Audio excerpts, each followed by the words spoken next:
တို့ piston တစ်လုံးကိုစမ်းသပ်ပြီးတော့ recycle နဲ့ဆေးမဲ့နေပဲဖြစ်ပါတယ် recycle နဲ့ဆေးတဲ့အခါမှာတက်ထုတွေမဲသလားလက်တွေပေါက်သလားအဲ့ဒါကိုကျွန်တော်တို့ဒီနေ့စမ်းသပ်ပြပါပါ recycle က propylene recycle ကဘယ်လောက်ကြီးကောင်းကျိုးရှိလဲဆိုတော့ကျွန်တော်တို့စောင့်ပြီးတော့ကြည့်ရှုပေးကြပါဦးရှင်ကျတော့အမှန်ကန်နဲ့ပြမှာပါရှင်ဒါကျွန်တော်တို့အခုကအားရပါရကိုင်းနေတာ recycle ကန်ပါ recycle ကြီးနဲ့ရောလာတဲ့အခြေအနေကိုအားရပါရကိုင်းတာလက်မပေါက်ပါဘူးခင်ဗျာတော့အဲ့တော့ဒီ piston မှာရှိတဲ့အတွင်းပိုင်းရဲ့ဒီအပိုင်းတွေနဲ့ကောင်းကျိုးတွေဒီ recycle နဲ့ဘယ်လောက်ကြောင်းလဲဆိုတော့ကျွန်တော်ကိုယ်တိုင်လက်တွေ့စမ်းကြည့်ပါလိမ့်ပါတယ်ကိုရုပ်ပြုလုပ်ဆောင်ကြည့်ရနော်ဒီမှာတော့အပြင်ကောင်းကျိုးကိုတော့မသိသေးဘူးအတွင်းမှာရှိနေတဲ့ဟာကိုပထမဆုံးခေါ်တော့နဲ့ပဲဒီလိုမျိုးလေးကျွန်တော်ပို့တိုက်လိုက်မယ်တိုက်လိုက်တော့အောင်ကြောင်းနေတော့ကိုအခုဒီ recycle နဲ့ဆေးတဲ့အခါမှာ piston ဆေးတဲ့အခါမှာလက်လဲအားရပါရကိုင်းလို့ရတယ်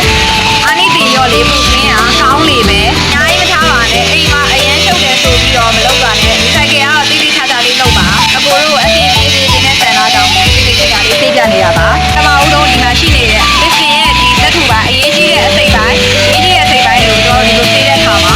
ချက်ချင်းပြောင်းသွားပါတယ်နော်ဒါတွေကအချိန်တောင်အကြာကြီးစိတ်ညံလို့ပါဘူးအခုပြောပြောဆေးနေတာကိုချက်ချင်းပြောင်းပါတယ်ရှင်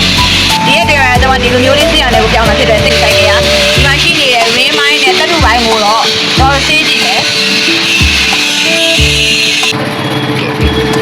ကဲတော့အခုဆေးတာကတော့လုံးဝပြောင်းသွားပါရဲ့ရှင်အချိန်ကတော့10မိနစ်တောင်မကြာပါဘူး recycle နဲ့ဆေးတာအတွင်းပိုင်းမှာပြောင်းသွားတာမိနစ်ပိုင်းလေးကြာပါတယ်